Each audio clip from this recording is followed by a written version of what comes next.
हुए मल्लिक मोहम्मद जैसी, जिसको ब्राह्मण कहता है कि अवधी भाषा का प्रयोग हमारे गोस्वामी तुलसी साहब किए हैं, लेकिन धिक्कार है कोई नहीं पढ़ा। ये अवधी भाषा का उपयोग मल्लिक मोहम्मद जैसी किए हैं। तो मल्लिक मोहम्मद जैसी जो प्रेमा मार के जो संत हुए, उसका उपनाम हो गया सूफी मत, समझे, सूफी मत चला।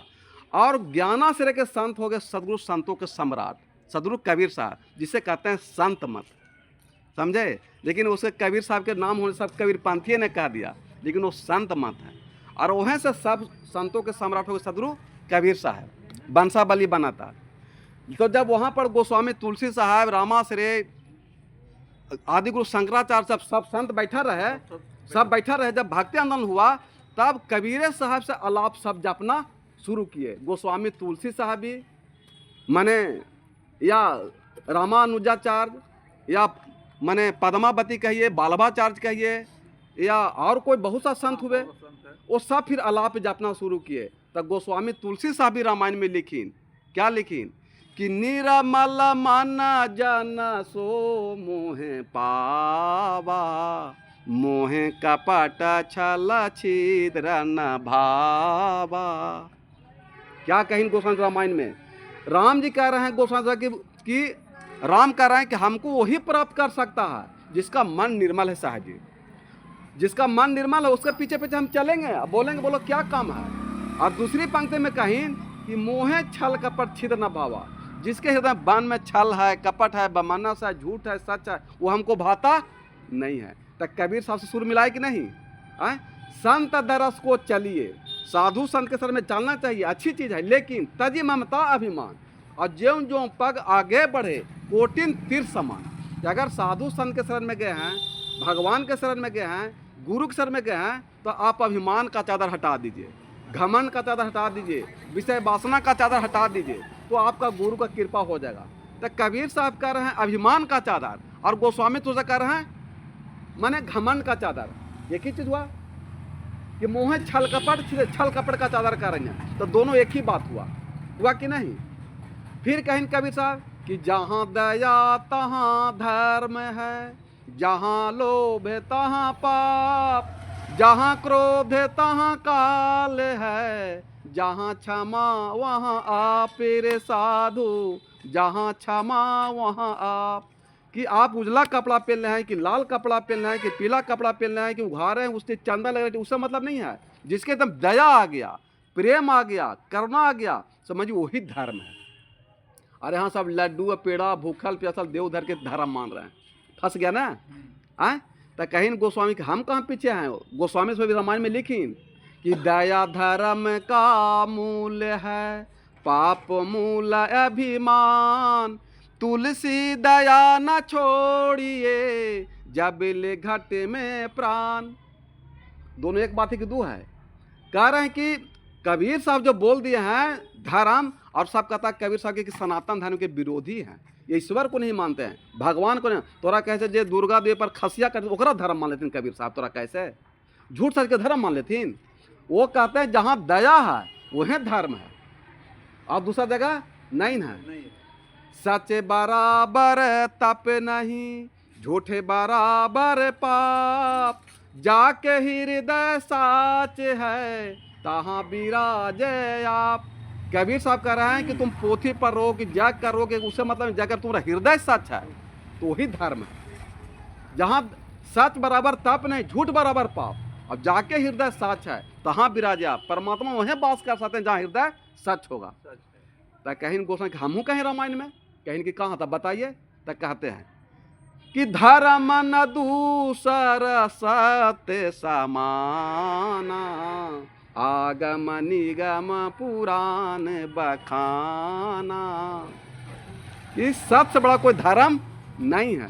धर्म ये नहीं कि हम भूखल हैं, प्यासल हैं, कि लड्डू चढ़ाएंगे, पेड़ा चढ़ा रहे हैं, काशी जा रहे हैं, कि महाकाल गए हैं, कि वैष्णो। कैसे नहीं कहते हैं कि चलो बुलावा आया है, माता ने बुलाया है। सुन लेला वैष्णो देवी की आवाज़ आ गलो कान में कि मैया बोले को है। और बाबूजी बेचारा भूखल प्यासा पड़ा लाओ, कल हे बेटा जरा एक गिलास पनिया दे रे, जरा दवाइया दे दे, बाबू रोटी दे दे। कि मैया बापा जनों में ना को पोस पाल के बिल्डिंग दिल को है, वो बात तो सुनाई ना पड़ लाओ। अब वैष्णो देवी मैया के पतला का आवाज सुना पड़ है, इसी का नाम है आडंबर अंशा पखंड। गलती बोल रहे हैं बुआ। तो धर्म है दूसर सत्य समाना, आगम निगम पुराण बखाना। कि सब वेद शास्त्र कह रहा है कि दया सत्य से बड़ा कोई धर्म नहीं है।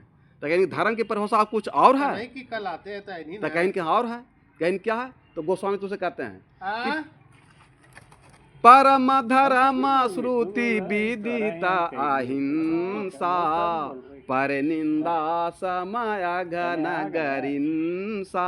देखिए कबीर साहब कहते हैं कि दूसरा का विरोध करते हैं, तुलसी साहब भी कह रहे हैं कि दूसरा की निंदा करने से बहुत बड़ा पाप है। और कबीर साहब निंदा करेंगे जी ब्राह्मण के, आपको किसी को निंदा करेंगे पंथ के वो कि परम धर्म श्रुति विदित अहिंसा, माने सभी प्राणियों पर दया करना ही धर्म है, जागता पूजा पाठ करना धर्म नहीं है। और पर निंदा सब अघन अघन, दूसरा की निंदा शिकायत करना बहुत बड़ा पाप है। और उन्हीं से सीखे गोस्वामी तुलसी साहब, और कबीर साहब निंदा करेंगे बाबा। तो कहीं के धर्म की परिभाषा कहीं और है, तो कहीं के और है, कहीं के बता दिए। तो तीसरा जगह कहते हैं कि परहित सरिस धर्म नहीं भाई, पर पीड़ा सम नहीं अधवाई। क्या कहीं कि परहित माने दूसरे से प्रेम करना, दूसरे से झुक जाना, माता पिता को सेवा करना, दूसरे शरीर पर उपकार करना, दया करना, इससे बड़ा कोई धर्म नहीं है। और हमसे किसी को पीड़ा हो जाए वाणी से, विचार से, कर्म से, और मार के हम जीव हत्या करे खा रहे हैं, इससे बड़ा कोई पाप नहीं है।